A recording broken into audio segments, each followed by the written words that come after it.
नमस्कार, स्वागत है आपका सरोकार में। मैं हूं अमृता राय। आज सरोकार में चर्चा इस मुद्दे पर कि क्या देश में सामाजिक न्याय की राजनीति अपने को पुनर्जीवित कर पाएगी, पुनर्आविष्कार हो सकेगा उसका? क्या कमंडल पर मंडल की सियासत का करिश्मा फिर से रंग ला सकता है? क्या हिंदी प्रदेशों में भाजपा विरोधी दल अपनी ताकत फिर से हासिल कर सकते हैं? हाल के दिनों में बिहार में जेडीयू नेता नीतीश कुमार और आरजेडी प्रमुख लालू प्रसाद यादव की तरफ से एक नया प्रयोग करने की कोशिश की गई है। यहाँ तक कि लालू प्रसाद यादव ने तो इसे यूपी में भी दोहराने की अपील की है।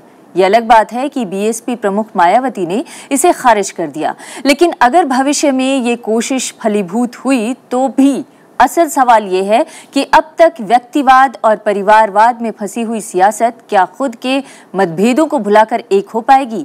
पराजय बोध से उपजी एकता इस मोदी शाह चुनौती का मुकाबला कर पाएगी जो फिलहाल की स्थिति में अपराजेय से बन गए हैं? इस गठजोड़ को अगर अपेक्षित सफलता मिल भी गई तो इस गठबंधन का क्या होगा? क्या सामाजिक न्याय की गति अवरुद्ध हो जाएगी? क्या ये गठबंधन अपनी दीर्घकालिक प्रासंगिकता साबित कर पाएंगे? इन तमाम सवालों को आज करेंगे चर्चा। जब देश पर खतरा है तो हम सब अपने पुराने मतभेदों को साथ लेकर नहीं चल सकते हैं। मायावती और माननीय मुलायम सिंह से अपील है कि आप जल्दी आप लोग महागठबंधन करिए। इन दोनों यादवों के लिए सत्ता पहले नंबर पर हो सकती है, मान और सम्मान दूसरे नंबर पर हो सकता है। हताश और निराश आत्माएं अगर एक साथ इकट्ठा हो जाती हैं और इकट्ठा होकर के वो कहती हैं बीजेपी को हराएंगे, तो निश्चित तौर से उनका हश्र वही होगा जो हश्र की लोकसभा के चुनाव में हुआ है।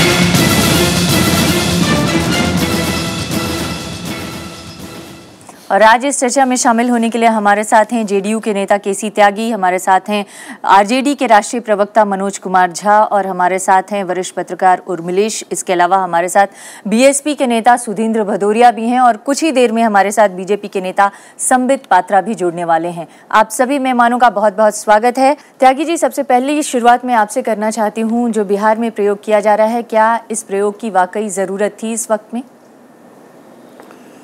एक तो मैं समाचार पत्रों में और इलेक्ट्रॉनिक मीडिया में जो आ रहे समाचार हैं उनका खंडन करना चाहता हूं कि ये कोई जातियों के गठजोड़ है। ये एक दीर्घकालीन सामाजिक बदलाव की एक प्रक्रिया का हिस्सा है, जिसमें समाज के जो वंचित लोग हैं उनको साथ लेकर के गुड गवर्नेंस के साथ पूरे समाज को एक साथ आगे बढ़ाने का प्रयास है। और डॉक्टर लोहिया ने कहा था कि जो लोग इस राजनीति के आगे हिस्से बनेंगे उनको बहुत समझदारी से भी चलना पड़ेगा, क्योंकि उन पर बहुत उन लोगों की भी निगाह होंगी जो प्रतिगामी शक्तियां हैं और तरह तरह के लांछन और कमियां निकाल करके उनको बदनाम करने का भी प्रयास किया जाएगा, जैसे इस आंदोलन के बहुत सारे नेताओं के साथ हुआ है। नहीं, लेकिन त्यागी जी ये बताइए, 2 दशक तक जिसके आप विरोधी रहे, अब आप उसके साथ खड़े हैं। ये जो प्रतिगामी शक्तियों की आप बात कर रहे हैं, क्या उसके दुष्चक्र में आप लोग भी कहीं फंस गए थे क्या? नहीं, व्यक्तिवाद भी इस राजनीति का एक रोग रहा। मुझको नहीं लगता कि एक गुड गवर्नेंस को छोड़ करके जो मंडल के दिनों की जो समाज में बदलाव की प्रक्रिया थी उसमें कुछ वेदनाएं भी थी। उसको कई लोगों ने अपने अपने तरीके से उठाया और वो जब समाज अंगड़ाई ले रहा था तो कुछ अंतर्विरोध सामने भी आ रहे थे।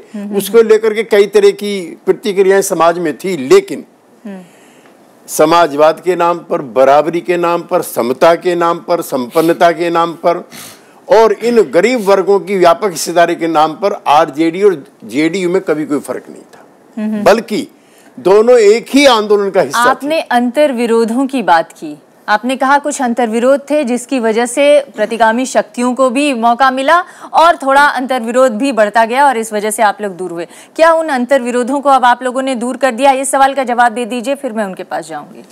ऐसा है कि समाज के जो अंतर्विरोध हैं, मेरे विद्वान मित्र उर्मिलेश जानते हैं और झा जी भी, ये बदलते रहते हैं। जो समाज का विकास होता है, नई शक्तियों का सर्जन होता है और कुछ चीजें जो समाज के साथ मेल नहीं खाती हैं वो बैकग्राउंड में चली जाती हैं। जैसे आज, अब से 50 साल पहले कांग्रेस पार्टी को हटाना समाज का सबसे बड़ा अंतर्विरोध था, चूंकि दिल्ली से लेकर के और सिक्किम तक एक ही पार्टी का राज था। आज लगभग 12 राज्यों में एक भी एमपी कांग्रेस पार्टी का नहीं है, और हम नारा दे कि उन राज्यों में जाके कांग्रेस हटाओ तो कोई तुक नहीं है। लिहाजा आज देश की जो राजनीति है उसका जो बड़ा मर्म है, बड़ा अंतर्विरोध है, वो है गैर भाजपावाद। और जब गैर भाजपावाद की बात हम करते हैं तो उसके बुनियादी जो ताकत है वो आरजेडी, जेडीयू सरीखी पार्टियां हैं। तो उनका एक जब गठबंधन हो जाएगा उसको और व्यापक करने का प्रयास किया जाएगा। चलिए, आप कह रहे हैं कि गठबंधन खैर आप लोगों ने कर ही लिया है, अब व्यापक करने का प्रयास करिएगा, लेकिन मैं आरजेडी के प्रतिनिधि से ये जरूर जानना चाहती हूँ कि अभी आपने कहा कि प्रतिगामी शक्तियां कई बार अंतर्विरोधों का फायदा उठा ले जाती हैं, लेकिन क्या अब आप लोग 2 दशक के अनुभवों से सीख लेके फिर से जुड़ने का जो प्रयास किए हैं, जो मिलन का प्रयास किए हैं, ये स्वार्थ साधना तक ही सीमित नहीं रहेगा? इस बात का आज आप लोग इकरार करते हैं? देखिए, सर्वप्रथम तो ये बता दूं कि और बहुत इसको पुख्ता यकीन के साथ कह रहा हूं कि इसमें स्वार्थ लेश मात्र भी नहीं था। 26 मई बल्कि चुनाव के दौरान ही जिस प्रकार की जुबान बोली जा रही थी और जैसा हम गली कुचे मोहल्ले में लोगों को बंटता और अचानक में दीवारें खड़ी हो रही थी, वो हमें परेशान कर रहा था। लेकिन हम चुनाव में काफी आगे बढ़ चुके थे एक दूसरे के खिलाफ। लेकिन 16 मई को ही हमने उस मैंडेट के थ्रू देखा, उसके माध्यम से देखा कि ये समाज बदलने की चेष्टा की जा रही है। और 16 मई के उस बाद से मैं आपको 3 घटनाएं, चूंकि एक नया जनरेशन हमारे सामने है। 125वीं जन्मशती वर्ष है पंडित जवाहरलाल नेहरू का। राष्ट्रपति के अभिभाषण में एक शब्द चर्चा नहीं। गैर बराबरी, संरचनात्मक असमानता, पहुंच और अवसर की असमानता पर लगभग चुप्पी है। और अच्छे दिन बताए जा रहे हैं। तो ये कहीं ना कहीं हमारा ट्रिगर था, जिसकी वजह से हमें लगा राजनीति हम किस लिए करते हैं। राजनीति हम करते हैं कि जो हमारी कॉन्स्टिट्यूएंसी है, जो समर्थक समूह है, उसको भरोसा और विश्वास हो कि उसके लिए अभी भी लक्ष्य वही है और वहां तक उसकी भागीदारी होगी, उसको कोई रास्ते में रुकावट नहीं आएगी। देखिए, आप लोग भी कम से कम 3 दशक से राजनीति कर रहे हैं ना, लेकिन इस राजनीति का हासिल क्या रहा जब आज भी लोगों को यही लगे कि गैर बराबरी उतनी ही है जितनी तब थी, तो आप लोग की राजनीति फिर कहां सफल रही? अमृता जी, ये बात जानिए। देखिए, आप ना सिर्फ एंकर हैं, आपको समाज में क्या हो रहा है। 1000 साल की गैर बराबरी फॉसिलाइज्ड होती है, फॉसिल से लड़ना होगा आपको। हर जगह उसके निशान थे और कहां तक आपको हर संस्थान से लड़ना होगा। और ये 20-25 वर्ष में ये लड़ाई नहीं हासिल होती, इसके सारे लक्ष्य अभी मैं समझता हूं सैकड़ा साल लगेंगे, क्योंकि इतना पीछे छोड़ देने की योजना है। और अभी भी मैं बता रहा हूं कि जो कुछ हमने हासिल किया, बहुत बड़ा खतरा है कि उन सारी चीजों को फिर पीछे धकेला जाए। तो कहीं ना कहीं इस गठबंधन के पीछे एक ये बात रही थी। एक टिप्पणी मैं करना चाहूंगा। बहुत आसान नहीं होता है मतभेदों को बुला देना। ईगो भी होते हैं और छोटे छोटे स्ट्रैटेजिक डिफरेंसेस भी होते हैं, जो अंतर होता है दोनों दलों में। लेकिन घरों के अंदर भी दीवार गिराना आसान नहीं होता है, अगर एक बार दीवार बन जाती है तो। और आपने देखा होगा एक विज्ञापन है कि ये दीवार नहीं गिर रही है भाई। तो कम से कम हमें इस बात के लिए हमें आप इसके लिए हमें बधाई दीजिए कि हम वो दीवार गिराने में सफल हुए। हम उस दल को भी जान रहे हैं जिसकी पूरी मंशा है हिंदुस्तान के हर गली में दीवार खड़ा करने की। तो ये दीवार गिराने वालों और दीवार खड़ा करने वालों के बीच लेकिन की जो जिस मंशा से आप कर रहे हैं और जो समझदारी जनता के बीच में बन रही है, उन दोनों में कोई तारतम्यता है या नहीं है, ये बड़ा सवाल है। जो आप मंशा दिखा रहे हैं वो जनता समझ पा रही है कि नहीं, या उसको उसी रूप में ग्रहण कर पा रही है कि नहीं? कहीं ऐसा तो नहीं कि जनता के मन में ये बात आ गई है कि दरअसल आप लोगों की साख गिरने लग गई और इसलिए आप लोग अब जुड़ने का प्रयास कर रहे हैं ताकि किसी तरह से अपने घटते कुनबे को बचाया जा सके? नहीं, देखिए, मैं बार इस बात को स्पष्ट करने में और बुरा भी लगता है कि हर बार आपको ये बात साफ खोल के करें, लेकिन चूंकि प्रश्न है तो ये कहना होगा कि ये साख का सवाल नहीं है। सिर्फ ये साख का सवाल नहीं है, ये उन समर्थक समूहों, वर्गों, कौमों और जातियों की पूरी इयत्ता का सवाल है। ये उनकी ऑटोनॉमी का सवाल था। हमारे लिए तो राजनीति 2 साल और वेट कर सकती थी, हम लड़ सकते थे। हम जानते थे कि हम अपने बूते भी लड़ रहे थे, लेकिन हमें पता था कि जो पूंजी में ये बंटवारा हो रहा है वो खतरनाक संकेत देगा और जनता अपने को ठगा महसूस करेगी। और आप देखिए कि बीते कुछ दिनों में जब से ये गठबंधन हुआ है, लोगों के सुर बदलने लगे हैं। गांव के स्तर पर जाके देखिए, टेलीविजन के स्टूडियो में इस गठबंधन के बारे में चर्चा नहीं होती है। लोग अक्सर, और मुझको इस बात को भी कहने में कोई गुरेज नहीं कि बहुत ही एक आभिजात्य और कुलीन चश्मे से इस पूरे गठबंधन को देखने जाने की चेष्टा होती है, और वो अभिजात्य चश्मा कभी भी हमारे पक्ष में नहीं होता। नहीं, लेकिन मैंने गांव में जाकर देखने की कोशिश की है। खैर, मैं अपने अनुभव को यहाँ पर अभी बाद में शेयर करूंगी। पहले मैं जाना चाहती हूँ भदौरिया जी के पास। भदौरिया जी, आपने आरजेडी और जेडीयू दोनों के प्रतिनिधियों को सुना, और इन दोनों के प्रतिनिधियों की बातों को सुनकर तो ऐसा लगता है कि दरअसल सामाजिक न्याय की लड़ाई ने इन हाल के वर्षों में कुछ तो नए आयाम छुए हैं, कुछ तो अपनी सार्थकता साबित की है। और इसके मद्देनजर क्या आपको नहीं लगता है कि आप लोगों को भी मुलायम सिंह यादव के साथ मिलकर सामाजिक न्याय की लड़ाई को आगे ले जाना चाहिए? देखिए, पहले तो मैं ये कह दूं कि जहां तक हमारे देश में समतामूलक समाज, आज़ादी और लोकतंत्र का सवाल है, इन पर मोटे तौर पर राष्ट्रीय आम सहमति है। दूसरी चीज ये कि हर इलाके के अंदर अलग अलग तरह की राजनीतिक प्रक्रियाएं हैं। जैसे उदाहरण के तौर पर आप बिहार में आप लें तो निश्चित तौर पर ये जो इनमें एकता हो रही है, एक स्वाभाविक एकता है, और इनका पुराना आंदोलनों में एक साथ ये लोग काम भी कर चुके हैं, और इसलिए ये आज एकजुट हो रहे हैं। इसके बावजूद कि ये विरोध में रहे हैं एक दूसरे को, तो समझ में आता है।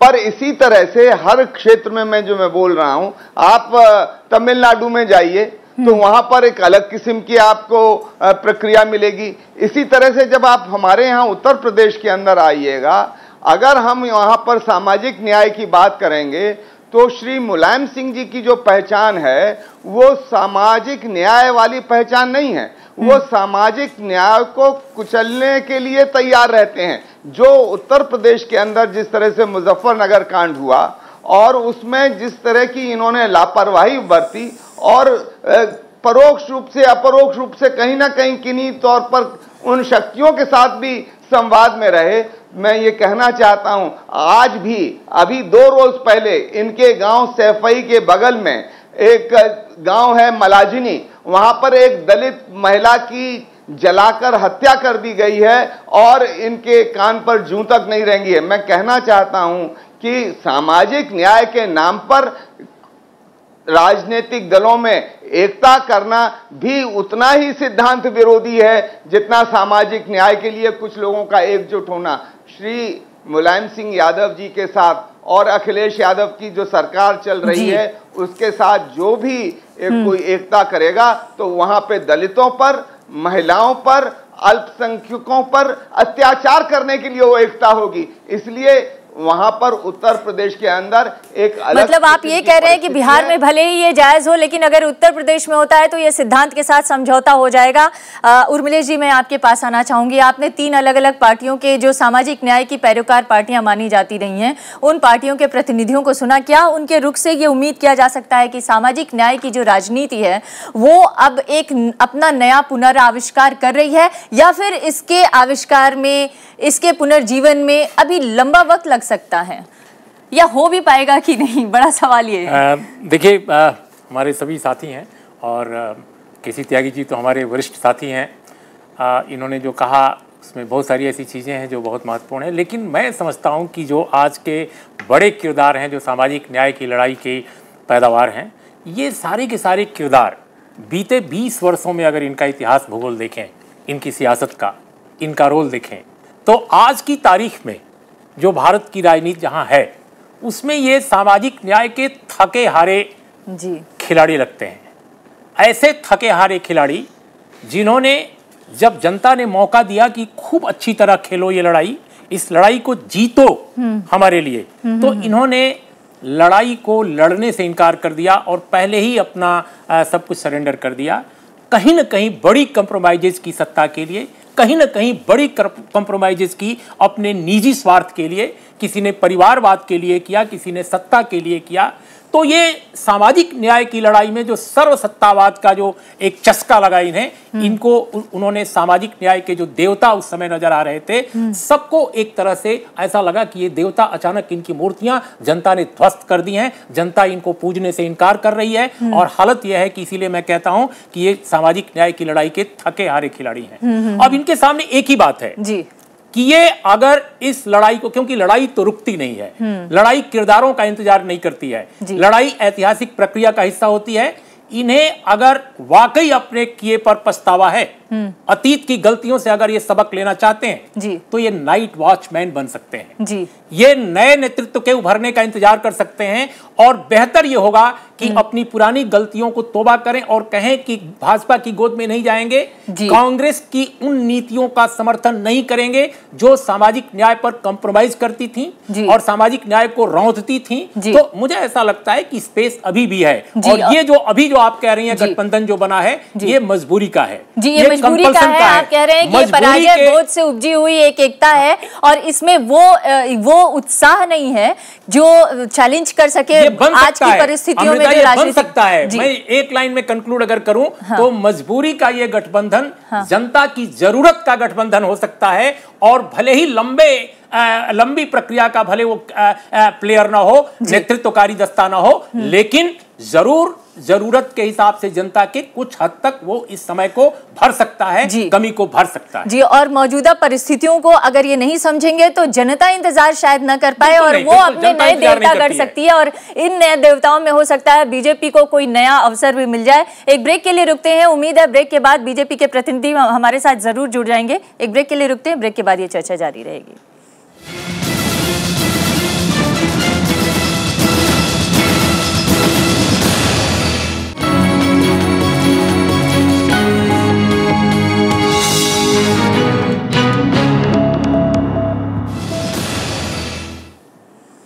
ब्रेक के बाद एक बार फिर आपका स्वागत है। हमारे साथ सभी मेहमान बने हुए हैं। मनोज जी, हम लोग इससे पहले ब्रेक पर जाने से पहले ये चर्चा कर रहे थे कि अगर आप लोग इस लड़ाई को, इस पहल को अगर संजीदगी से नहीं लेंगे तो हो सकता है कि जनता कोई नए देवता गढ़ ले।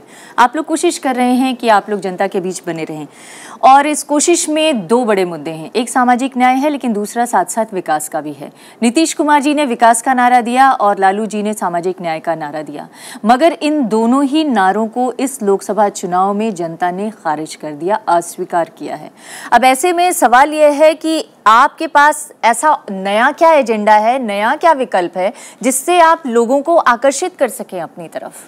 देखिए, सर्वप्रथम तो मैं मानता हूं कि चुनावी अंकगणित और जो होता है उसमें कोई वस्तुतः कोई ऐसी चीज जैसे विकास या सामाजिक न्याय कभी नहीं हारता है, ना वो नारे हारते हैं, स्ट्रैटेजी हार जाती है वगैरह वगैरह बहुत सारी चीजें।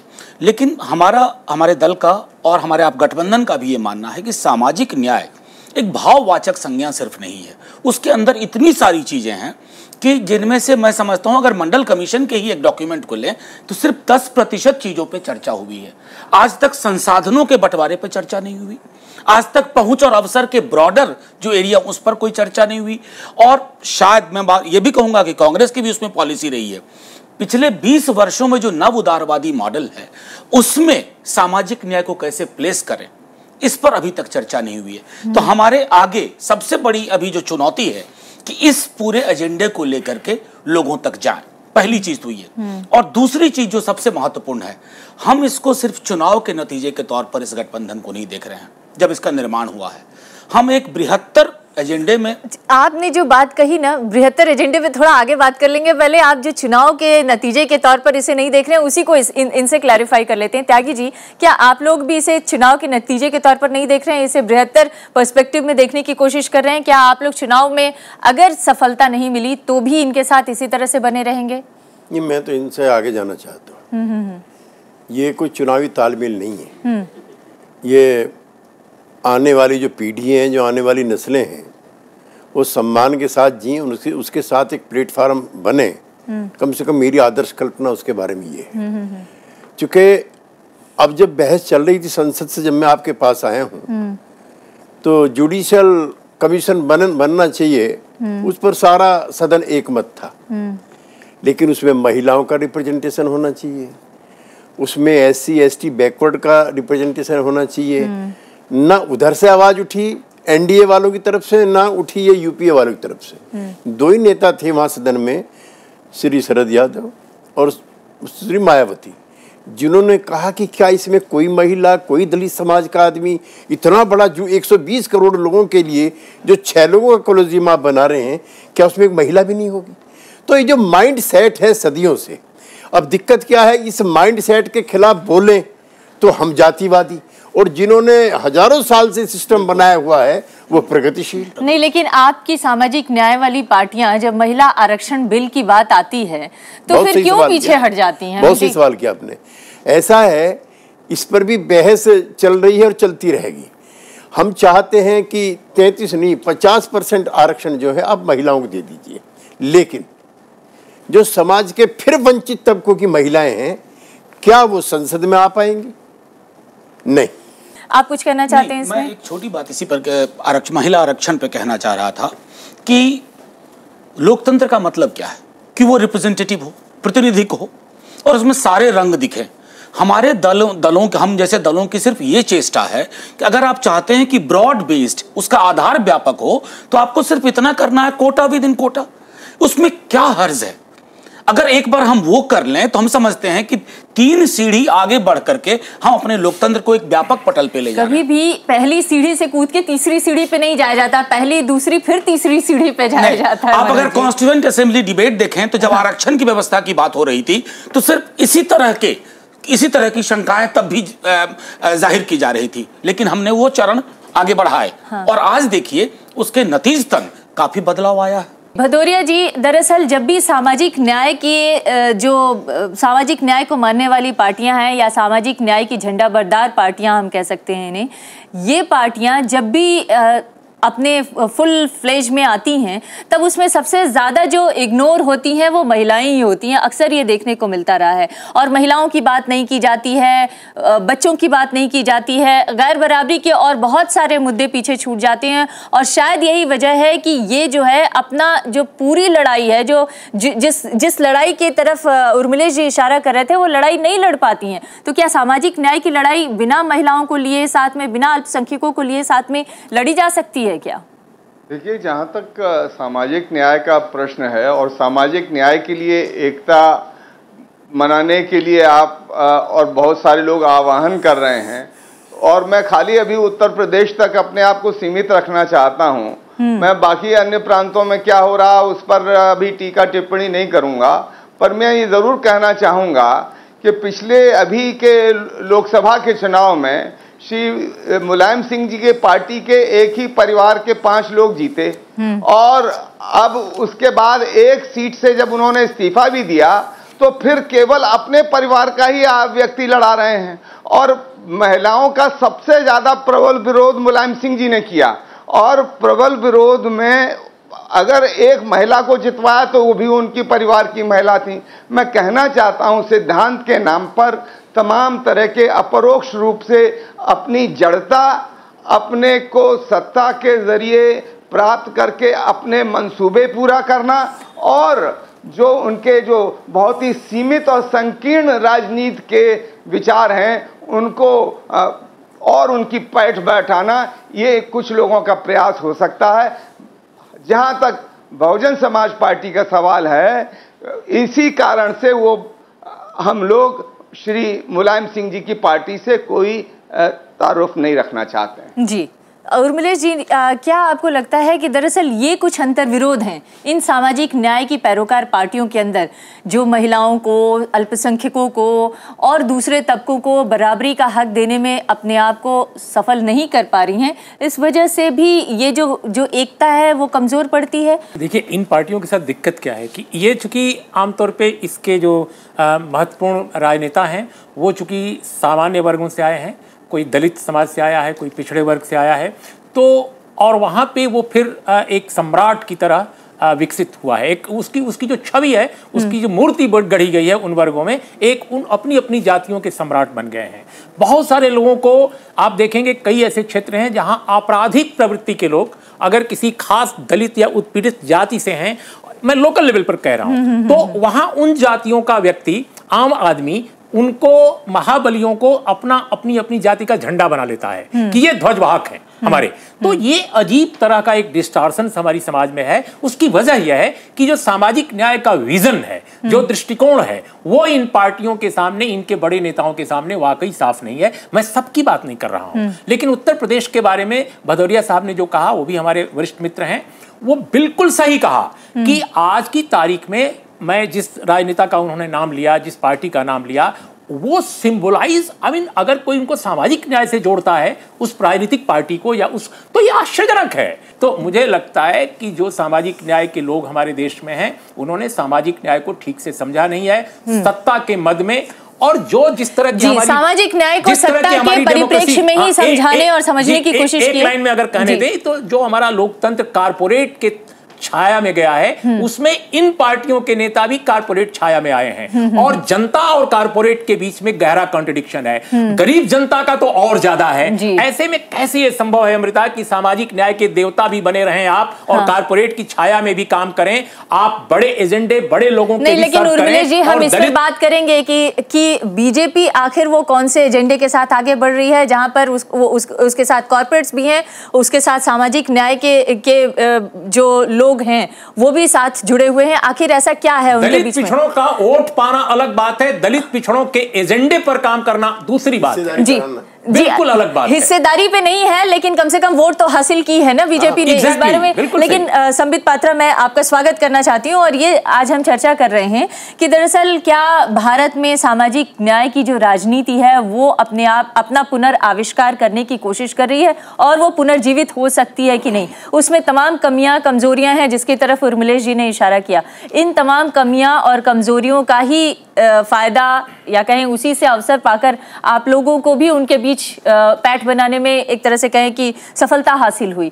लेकिन क्या अब जिस तरह की स्थिति है, एकजुटता की कोशिश की जा रही है, उसमें आप लोग अपने लिए कोई अवसर देख रहे हैं क्या? मैं पूरे डिबेट में एरोगेंट बिल्कुल साउंड करने की कोशिश नहीं करूंगा, लोग उसे पसंद नहीं करेंगे, मगर मैं तथ्यात्मक रहूंगा कि जिस प्रकार की यूनिटी हुई है फिलहाल नीतीश जी और लालू जी के बीच में और मुलायम जी और मायावती जी के बीच में करने का प्रयास किया गया है, मैं इसे अगर अंग्रेजी के 3 शब्दों में कहूँगा तो मोदी जी के लहजे में ही मैं इसे 3D कहूँगा। 3D अर्थात distress of the debris of debacle. Debacle के पश्चात जो डेब्रीज बच गई हैं उनके बीच एक डिस्ट्रेस है और डिस्ट्रेस में वो एक हुए हैं। बट इसमें एक अंग्रेजी की फेमस कहावत है, सभी यहाँ विद्वान जन है कि politics is a game of possibilities, art of possibilities, और इसमें कोई बुराई नहीं है। स्वाभाविक है, हम भी गठबंधन में हैं और अगर अपने आप को, अपने अस्तित्व को बनाने के लिए ये गठबंधन पोस्ट इलेक्शन डिस्ट्रेस के रूप में हो रहा है तो ठीक है, वो उनका व्यक्तिगत विषय है। मगर एक बहुत महत्वपूर्ण विषय, पहला कि आप देखिए जो डायमेट्रिकली ऑपोजिट आइडियोलॉजीज होती हैं, अगर वो इलेक्शन से पहले एक हो जाती हैं और एक होकर रण क्षेत्र में उतरती है, चुनाव लड़ती है, चुनाव जीतती है या हारती है, तो ये माना जा सकता है कि चलिए एक ट्रूस हुआ है और देश के हित के लिए ये लड़ रहे हैं। मगर जब पराजय हो जाता है और जब वो जान जाते हैं कि एक बाढ़ की परिस्थिति है, ऐसे में एग्जिस्टेंस का क्वेश्चन है, क्या हम जी पाएंगे, क्या हमारा जो अस्तित्व है वो खतरे में नहीं है, जब ये प्रश्न उठता है और तब सब एकजुट होते हैं, डायमेट्रिकली ऑपोजिट जो आइडियोलॉजीज होती हैं, तो मूल प्रश्न यही उठता है, जनता भी यही सोचती है कि क्या सिर्फ सत्ता के लिए ये खेल खेला जा रहा है, क्या आइडियोलॉजी को ताक पे रख, वही हमारे आदरणीय नीतीश जी थे जो बार बार कहते थे जंगल राज, क्या वो पुनः उस जंगल राज की स्थापना के लिए लालू जी के जैसे अभी कहा गया कि गोद में बैठ गए, अमित जी ने भी कहा गोद में बैठ गए और लालू जी ने उस प्रस्तावना को मंजूरी देते हुए अभी 3 दिन पहले कहा बड़ा भाई के गोद, बड़े भाई के गोद में ही छोटा भाई बैठता है। नहीं, एक लाइन कह दूं, अमित जी ने कहा गोद में बैठ गए और लालू जी ने प्रस्तावना को स्वीकार किया 3 दिन पहले, कहा कि बड़े भाई के गोद में ही तो छोटा भाई बैठता है। यहाँ भी देखिए मंच पे बड़ा छोटा कर दिया गया। 94 में जो अलग हुए थे बड़े भाई थे लालू, छोटे भाई थे नीतीश। खैर, जब छोटे भाई को एतराज नहीं है तो हमें तो एतराज नहीं, मैंने कहा हमें एतराज है ही नहीं। अमृता जी एक छोटी टिप्पणी, इनकी छोटी टिप्पणी ले लें, फिर आपकी बड़ी लेंगे। नहीं, एक बिल्कुल छोटी टिप्पणी मैं चाहूंगा, जैसे शालीन बहस हो रही थी, शालीन बहस ही हो, इसको मुहावरों में ना बांधा जाए। सिर्फ संबित आप नहीं, तमाम जो पॉलिटिकल एंकर्स हैं वो इस मिस्टेक को कमिट करते हैं कि विचारधारा और स्ट्रैटेजी में फर्क नहीं करना जानते हैं। पॉलिटिकल स्ट्रैटेजी वाइज मैं मानता हूं सैकड़ा मतभेद थे, मैंने कहा जदयू से हमारे, लेकिन विचारधारा जो है उसमें तो कई और वामपंथियों से भी हमारा विभेद नहीं है। वो विचारधारा एक अलग चीज होती है। भाजपा की विचारधारा से हमारा गुरेज है, हमारा विरोध है। लेकिन 90 में पहली सरकार आप लोग भाजपा के सहयोग से बनाए थे। मैं आपको बता रहा हूं अमृता जी, ये ऐतिहासिक चीजें हैं, मैं उसको मना नहीं कर सकता। हाँ। गैर कांग्रेसवाद का दौर था, हम कांग्रेस के अधिनायकवाद से लड़ रहे थे, और आज हम दक्षिणपंथी, धुर दक्षिणपंथी अधिनायकवाद से लड़ रहे हैं। पहली बार हुआ है कि सदन में गाजा पे चर्चा तक की चेष्टा रोकने की कोशिश की गई। ये छोटी मोटी चीजें नहीं है। गाजा का सवाल मजहबी सवाल नहीं है, ये इंसानियत का सवाल है। और पहली बार एक ऐसी सरकार को देख रहा हूं जो सरकार बिल्कुल आम सरोकारों से दूर, कॉरपोरेट को गुदगुदाने में इनकी पूरी इनकी मंशा है। तो हम तो साथ आएंगे ही, मतभेद हमारे थे, बस। छोटी बात बड़ी बात। असल में भारतीय जनता पार्टी के मित्रों की दिक्कत ये हो गई है कि जो इस बार का उनके पक्ष में जनता का फैसला है, एक तो उन्होंने समझ लिया कि सदा के लिए है। ये 67 का मुझको याद है, जनसंघ का और सीपीएम में क्या तालमेल है, जनसंघ में और सीपीआई में क्या तालमेल है, ये संविध सरकारों में शामिल रहे। 77 में आए, जो समाजवादी मधुलिमय से लेकर के जॉर्ज फर्नांडीज से लेकर के और कर्पूरी ठाकुर तक जी तमाम लोग लोहिया के नेतृत्व में, और इवन जयप्रकाश जी को भी जितने काले झंडे भारतीय जनता पार्टी के उस समय जनसंघ के लोगों ने दिखाए थे कश्मीर के सवाल को लेकर के, इतने शायद कभी ना दिखाए गए। वो क्या था? तो ये जो तालमेल की राजनीति है, सब अपने अपने तरीके से करते हैं।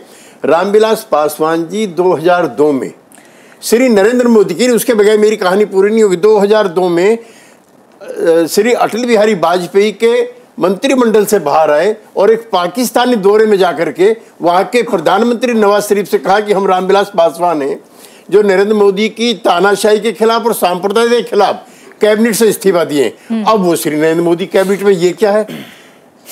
ये राष्ट्रवाद है। नहीं, लेकिन वो अब तो वक्त उससे आगे, आप बार बार ये कह रहे हैं ना कि वक्त जो इन्होंने कहा बदलते वक्त के साथ हम उस चर्चा को आगे बढ़ाएंगे। हमारे इनके बिल्कुल ये एक चीज इन्होंने ठीक कही, हमें चुनाव से पहले मिलना चाहिए था, मैं आपसे एग्री करता हूं, लेकिन हमारे में और इनके में दोनों का डीएनए का ध्यान रखना।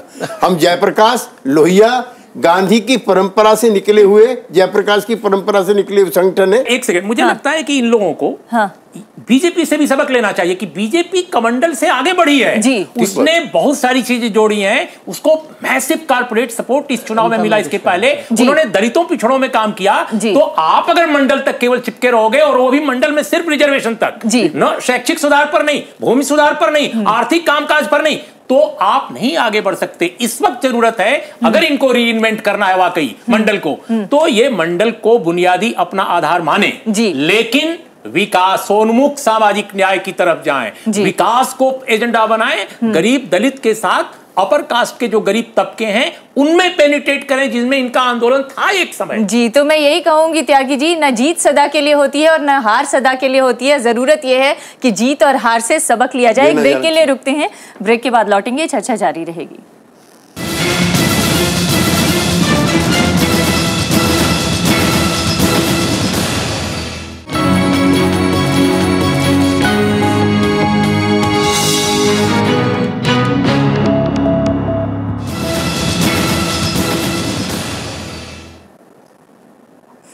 ये सच है उर्मिलेश जी कि जिस तरह से संसदीय चुनाव में बीजेपी विरोधी पार्टियों को हार मिली है, उससे सदमा खाए विरोधी पार्टियों को एकजुटता का भाव पैदा हुआ है उनके अंदर।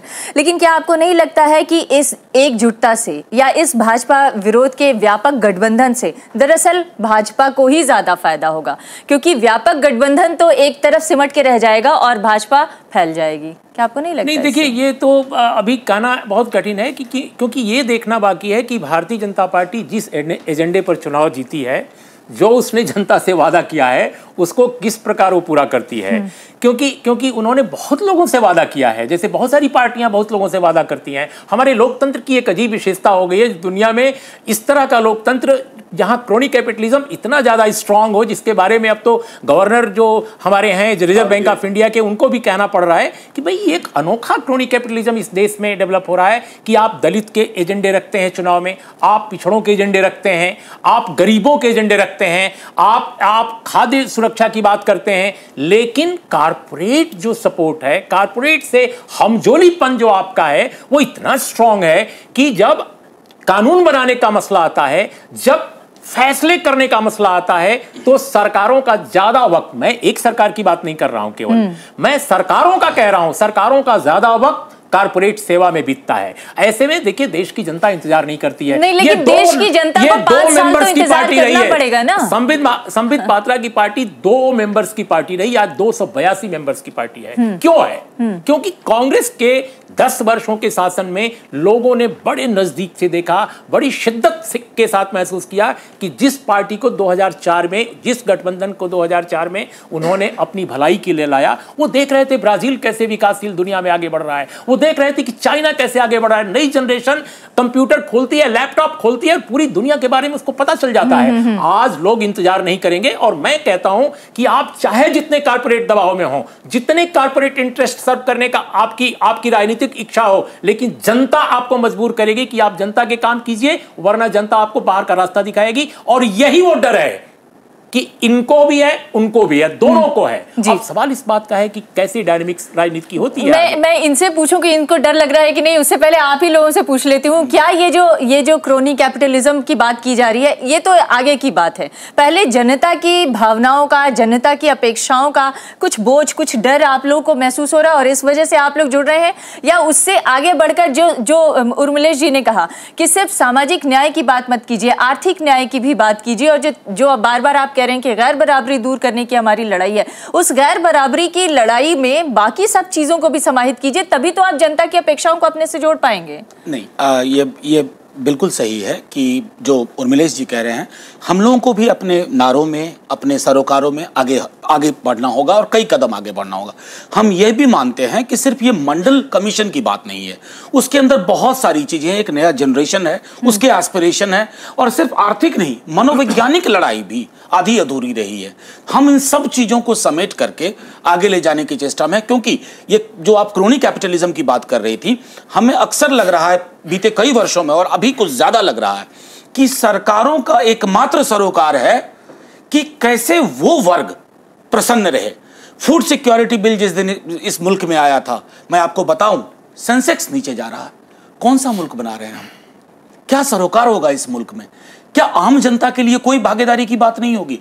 ये हमारे मूल ध्येय हैं, और शायद अगर इस तरह के गठबंधनों से हम कुछ कर पाए तो हम समझते हैं कि ये हमारा कॉन्ट्रीब्यूशन होगा। त्यागी जी, देखिए, एक महीना जो संसद चली है उसमें 80% विधेयक वो नई सरकार ने पेश किए हैं जो पुरानी सरकार के एजेंडे में थे।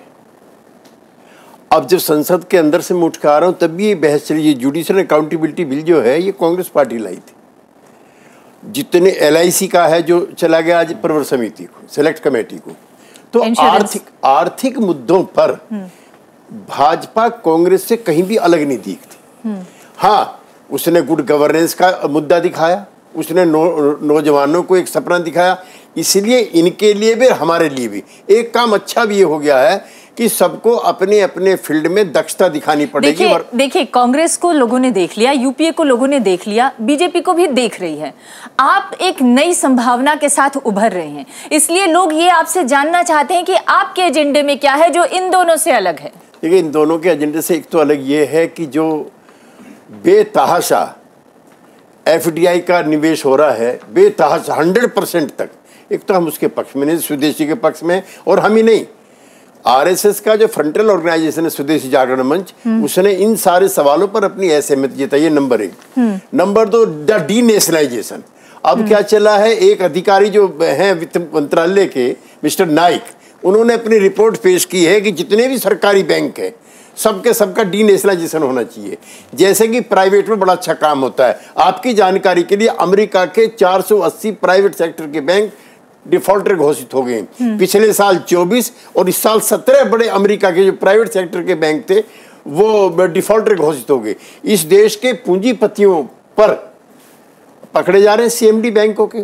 2.5 लाख करोड़ रुपए के डिफॉल्टर है देश के पूंजीपति। ना पहली सरकार ने कुछ किया और नई सरकार ने भी अभी कोई एक अलग से बहस कराई है, इसी मंच से उस पे एक अलग से बहस कराई है। लेकिन सवाल ये है, हमने जो सवाल पूछा था, मैं फिर उस सवाल पे आ रही हूं कि उनको भी देखा, इनको भी देखा, आपको किस रूप में देखा? भारतीय जनता पार्टी इसे करके पूछ पाता हूँ। भारतीय जनता पार्टी ने अपने घोषणा पत्र में कहा कि किसानों को फसल का जो MSP है, मिनिमम सपोर्ट प्राइस है, प्लस 50% करके देंगे।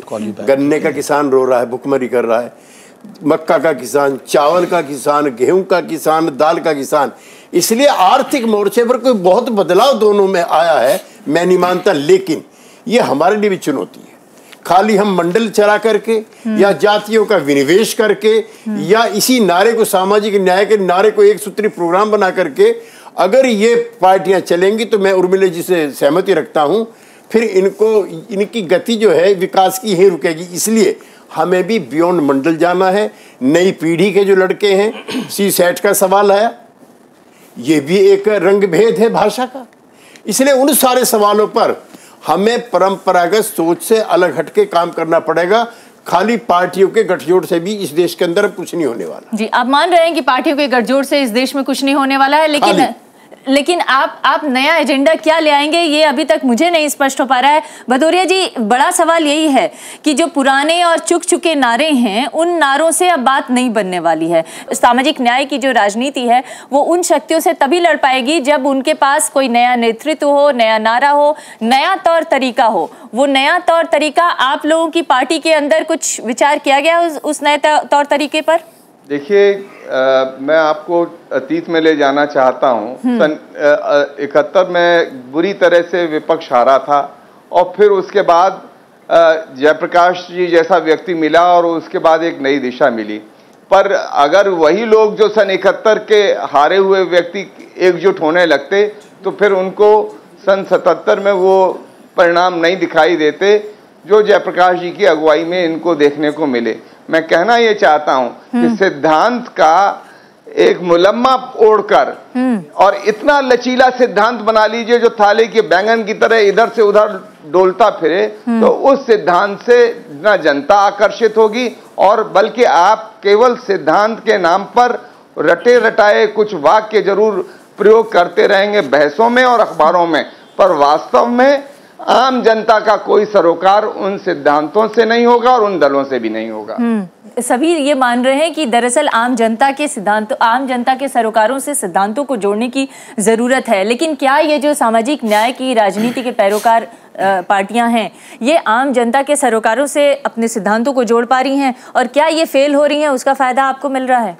सबसे महत्वपूर्ण विषय है, मैं 2-3 दिनों से इसी विषय पर डिबेट कर रहा हूं और मैं देख रहा हूं कि एक महत्वपूर्ण विषय उठ के आ रहा है।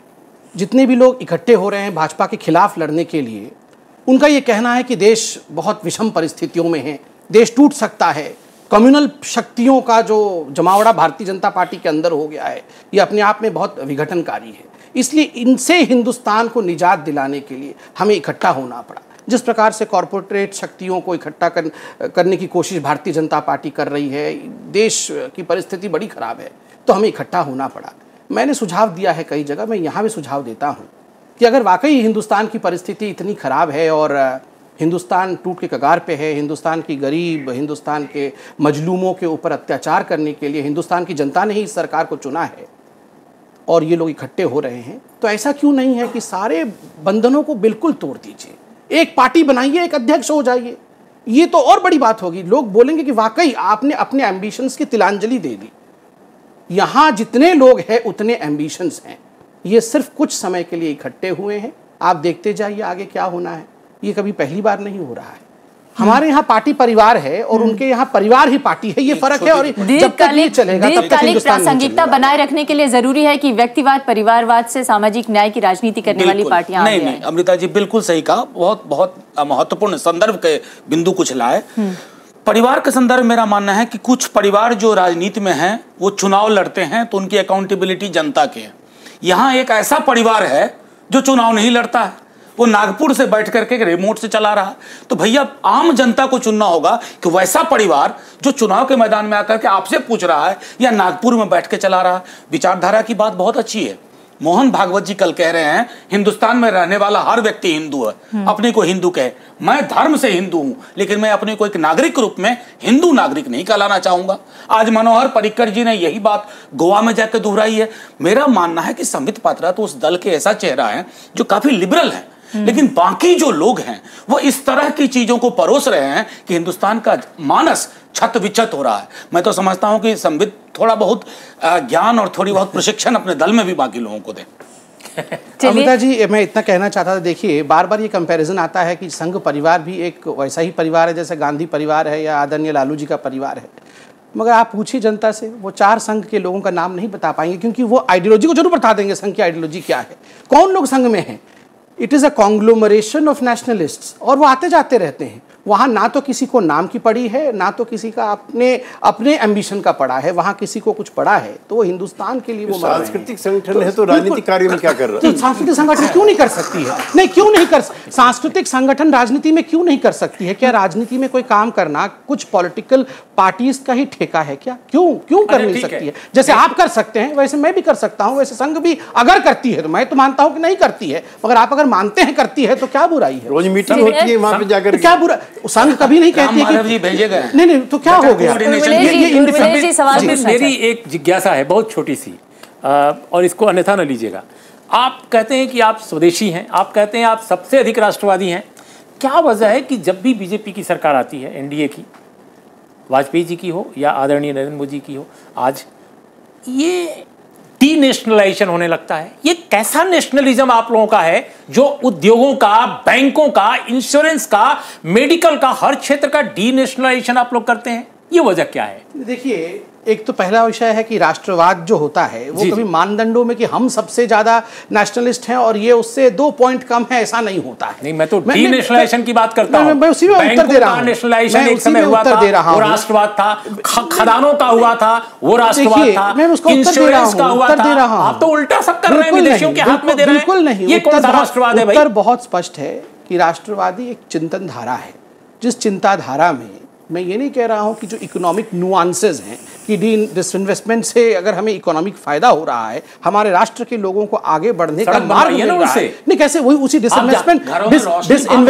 उसी से होगा ना। आप बड़े अस्पताल खुलवाइए ना विदेशियों से। जो आप बताइए, अभी अरुण जेटली, मैं बता रहा हूं, उत्तर दे रहा हूं, अभी जो अरुण जेटली जी ने बजट प्रदान किया है, आप देखिए कितने कम हेड स्पेस में उन्होंने ये बजट बनाया। अगर डिसइन्वेस्टमेंट भी ना हो, सरकार के पास पैसा भी ना हो, जो छोड़ के गया था वो अलग विषय है। तो फिर आपकी राजनीति और यूपीए की राजनीति में क्या फर्क है? बात तो ये जिसके खिलाफ बोलते हुए आप आते रहे और वही आप उसी रास्ते पे चल रहे हैं और बल्कि उससे आगे बढ़कर चल रहे हैं। जी वही बता रहे थे, मैं उसका उत्तर दे दूं। देखिए, जो सरकारें आती हैं, ऐसा नहीं है कि बिल्कुल switch on and switch off effect हो जाता है कि जिस दिन आती है अगले दिन से ही कुछ बदलाव हो जाता है। इन कंटिन्यूटी में नहीं, आपने 2 बिलों का कहा है। इंश्योरेंस बिल आप खुद जानते हैं, तो बदलाव हो रहा है। नहीं, बिल्कुल बदलाव होगा, बिल्कुल हर नीति में बदलाव होगा। एक ब्रेक के लिए रुकूंगी और ब्रेक के बाद लौटूंगी, तो यहाँ पर जो मौजूद युवा नौजवान है उनसे पूछेंगे हम कि आखिर वो लोग आप लोगों की बातों पर कितना विश्वास करते हैं और अपनी अपेक्षाएं, अपने सपने आपकी राजनीति के साथ जोड़ पाते हैं कि नहीं। एक ब्रेक के लिए रुक रहे हैं।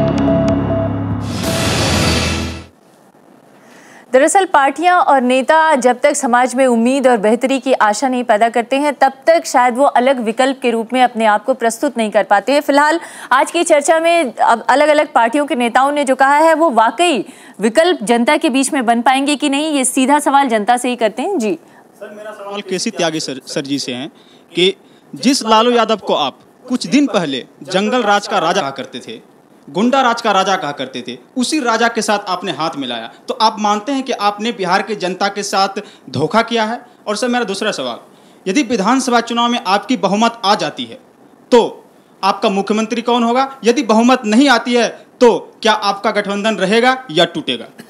ये जिस समय हम एनडीए में थे तो भारतीय जनता पार्टी के भी कुछ नेता और हमेशा मानते थे कि श्री नरेंद्र मोदी के नेतृत्व में हम चुनाव नहीं लड़ पाएंगे। जब लगा कि वो उनकी स्थापना जून में हो रही है, हम बाहर आ गए। जनता का फैसला नरेंद्र मोदी के पक्ष में गया और हमारे खिलाफ गया, उसको हम आदरपूर्वक स्वीकार करते हैं। लेकिन उसके बाद जिस तरह की एक राजनीति जिसका विरोध हमारे भाई कर रहे हैं, Samit Patra Indian council of historical research का डायरेक्टर बनता है एक आदमी, और अगले दिन कहता है कि जात व्यवस्था जो जात पर आधारित थी वो बिल्कुल सही थी।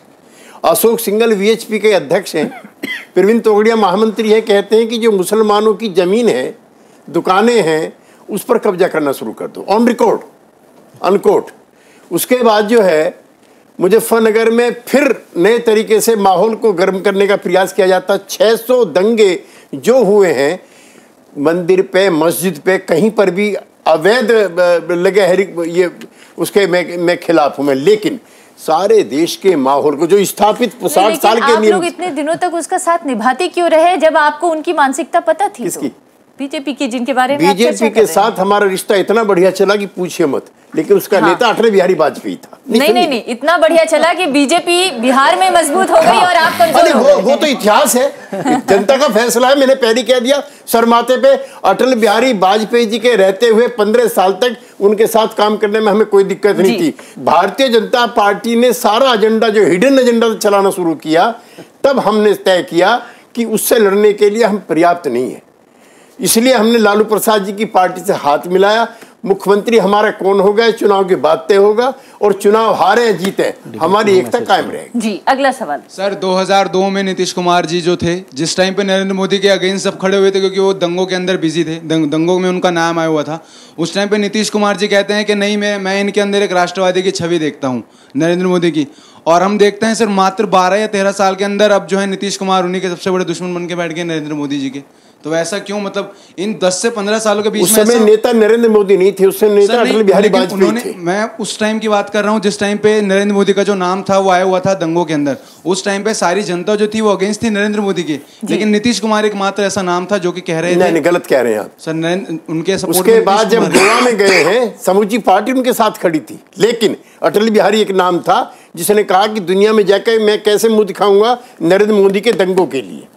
जी, अगला सवाल। मेरा सवाल मनोज कुमार झा साहब से है। आपने कहा कि 21 से 26 के बीच में एक दीवार खड़ी कर दी गई, तो आपने क्या किया बिहार में? आपने कहा कि हम दलितों के समर्थक हैं और आप एक मंच पे आ गए, आपने नारा दिया हम दलितों का समर्थन करेंगे। तो आपने तो बिहार विभाजन का शुभारंभ कर दिया कि एक दलितों का बिहार और एक फॉरवर्ड का बिहार। आप कहते हैं कि हम दलितों के समर्थक हैं, उनके हितैषी हैं। तो पिछले 20 साल में आप कहाँ थे जब आपके हाथ में भी पावर थी? अब जब आपके कदम लड़खड़ा गए हैं तो आप दलितों का सहारा क्यों ले रहे हैं? पहले तो इतने आक्रोश और गुस्से में सवाल मत पूछो। मैं इसका जवाब मैं आपको दूंगा। और ये बहुत ही गंभीर विषय है। अक्सर कहा जाता है कि हम दलित पिछड़ों की राजनीति करते हैं। मैं दावे के साथ कहता हूं कि हम प्रगतिशील राजनीति करते हैं। हम वैसी राजनीति करते हैं जो बराबरी में विश्वास रखती है, चाहे जहां भी हो, मौके की बराबरी हो, पहुंच की बराबरी हो, संसाधन की बराबरी हो। और वो अनफॉर्चुनेटली, दुर्भाग्यवश, अगर जाति व्यवस्था को देखें हम, तो जाति और संसाधन के बीच में एक ऐसा रिश्ता है जिसकी वजह से जो पिछड़ी जातियां हैं वो संसाधनों में भी पिछड़ी हुई हैं। मैं अपनी बात खत्म कर लूं। बहुत परिवर्तन हमने किए। हम ये नहीं कहते कि 15 वर्ष जब हमने शासन किए तो हमने गलतियां नहीं की, हमने गलतियां की, लेकिन उन 15 वर्षों का मेरे दोस्त मैं गवाह हूं, क्योंकि मैं उस वक्त तुम्हारी उम्र का छात्र था और मैंने देखा है कि मेरा बिहार कितना बदला। ऐसे लोग जो जमीन पे बैठते थे, जिनके लिए कुर्सियां उपलब्ध नहीं कराई जाती थी, जिनके बारे में लोग सोच नहीं सकते थे कि वो पंक्तिबद्ध होंगे, वो पंक्तिबद्ध होना शुरू हुए। और जब कभी इस तरह के संतुलन को चैलेंज मिलता है निचले वर्गों से, निचली जातियों से, तो समाज में अक्सर उसके लिए, उसके एक्सेप्टेंस में वक्त लगता है। इसलिए कई दफा ये जंगल राज जो है, ये हमको उपाधि बिना मांगे मिलती है इन्हीं कारणों से। नहीं, लेकिन वो अब वक्त निकल चुका है, अब नया वक्त है और नए चैलेंजेस हैं, और उन नए चैलेंजेस को आप लोग किस तरह से हैंडल करेंगे, ये बड़ा सवाल है। मैं उस लड़की का सवाल लेना चाहती हूँ। जी सर, मेरा सवाल आरजेडी और जेडीयू दोनों के नेताओं से है। सर, अभी आरजेडी और जेडीयू का जो गठबंधन बन रहा है, इसी तरीके का गठबंधन एक 1977 में बना था जो जनता पार्टी के नाम से था। वो केवल सिर्फ 2 साल तक ही चल पाया, यानी 1980 में फिर से मध्य अवधि चुनाव कराने पड़े। तो क्या हम ये आशा कर सकते हैं कि ये गठबंधन आगे तक जो अभी बन रहा है वो आगे तक चलेगा, भविष्य में आगे तक वो सत्ता में रह पाएगा? वो भी इन्हीं की वजह से टूटा था, दोहरी सदस्यता को लेकर के। मैं इसका एक छोटा सा जवाब देता हूं, एक छोटी कविता के माध्यम से। साहिल की दुआओं से मकबूल है हम, लहरों की बेरुखी हमें मायूस नहीं करती। डॉक्टर लोहिया ने सप्त क्रांति की बात की थी। आप लोग लोहिया के अनुयायी माने जाते हैं। सप्त क्रांति की जो विचारधारा थी, क्या वो इन पार्टियों के जरिए पूरी होती हुई आपको लग रही है? अभी जो एकता हुई है, क्या उस एकता में उस तरह की कोई विचार दिख रहे हैं आपको? देखिए, मैं केवल इनके निगेटिव्स को गिनाऊं वो ठीक नहीं है। मैं अगर आप देखिए नीतीश कुमार के कार्यकाल को, जब से वो बीजेपी के समर्थन से सरकार चलाए या साथ मिलकर भी, उन्होंने कुछ बेहतरीन काम किए बिहार में जो पहले नहीं हुए थे, ये बात सही है। लालू प्रसाद ने भी 90 से लेकर के और 93-94 तक का जो दौर था, उस वक्त का लालू प्रसाद का जो काम है वो हिस्टोरिकली अगर पूरे बिहार को देखें आप तो बहुत मूल्यवान, बहुत महत्वपूर्ण है जो काम उन्होंने कुछ किए। उसको इतिहास आज भले थोड़ा सा भुला रहा हो लेकिन बाद में याद करेगा। और जंगल राज ये जो है, आमतौर पे दलित पिछड़ों की सरकार जहां भी बनती है वहां पर जंगल राज मीडिया पहले तलाशता है ये शब्द, और इसके बाद पार्टियां इसको दोहराने लगती हैं। कोई भी ये नहीं कहता कि येदियुरप्पा जी की जो कर्नाटक में सरकार थी, जो रेड्डी बंधुओं का जो साम्राज्य था बेलारी के आसपास, वो जंगल राज था। कोई ये नहीं कहता कि उत्तर प्रदेश में जब राम जन्मभूमि के नाम पर या शिला पूजन के नाम पर जब तबाही का आलम चल रहा था, वो जंगल राज था। तो जंगल राज का एक समाजशास्त्र है जो भारतीय मीडिया के एक खास काले अध्याय से जुड़ा हुआ है। मैं जंगल राज को खारिज करता हूं, लेकिन मैं अंत में ये कहूंगा कि अगर इनको फिर से आपके मूल विषय पर आता हूं कि वाकई इनको सामाजिक न्याय के धारणा को रीइन्वेंट करना है। और वो जो सामाजिक न्याय के योद्धा हैं, तो इन्हें अपने इतिहास से वो चीजें खोजनी पड़ेंगी। जैसे उदाहरण के तौर पे मैं सीपीएम या ज्योति बसु के शासन को या उनके सारे कामकाज की तारीफ नहीं कर रहा हूं, लेकिन एक ऑपरेशन बरगा ने जो सन 77 में हुआ बंगाल में, उसने सन 77 में हुआ, सन 78 में, सॉरी 77 में ज्योति बसु सत्ता में आए। बताइए, कोई हमें बता दे कि सन 2000 तक वो लगातार बने रहे कैसे? ये सिर्फ ऑपरेशन बरगा एक बड़ा काम था और कोई बड़ा वहां विकास का काम वाकई नहीं हुआ, इंडस्ट्रियल डेवलपमेंट नहीं हुआ। मैं ये जानना चाहता हूं कि ऑपरेशन बरगा जैसा जो मैसिव लैंड रिफॉर्म्स था, जो 1.5 मिलियन लोग प्रभावित हुए, उससे उसको बेहतरी मिली, तो ये लोग, जैसा मैंने कहा कि नीतीश जी ने अपने शासन में बड़े अच्छे काम किए, क्या इन दोनों की पार्टियों की अगर सरकार आती है या भविष्य में गठबंधन बनता है, मजबूत होता है, इनके एजेंडे में क्या ऐसा होगा जो शासन की एक बेहतर तस्वीर पेश करे, एक ठोस एजेंडा पेश करे? ये लफाजियों से दूर होइए, आप केवल शब्दबाजियों से दूर होइए। अभी आना बाकी आप लोगों की तरफ से अभी भी स्पष्ट नहीं किया गया है, और भविष्य में देश की राजनीति क्या सूरत लेती है, किस तरह से उभरती है, इसके संदर्भ में भी ये प्रयोग बेहद अहम माना जा रहा है। और ये गठबंधन अगर सफल रहा तो मुमकिन है कि आने वाले दिनों में समाजवादी पार्टी, बीएसपी जैसे असंभव दिखने वाले जो प्रयोग हैं उनकी एकता भी बने और वो प्रयोग भी सफल हो। लेकिन अगर ये प्रयोग विफल रहा तो भाजपा विरोधी पार्टियां और भी ज्यादा दिशाहीन हो जाएंगी और पस्त हो जाएंगी। तो देखते हैं कि गठबंधन के नतीजे उत्तर भारत की राजनीति को क्या कोई दिशा दे पाते हैं। बहुत बहुत शुक्रिया हमारे इस चर्चा में शामिल होने के लिए आप सभी का।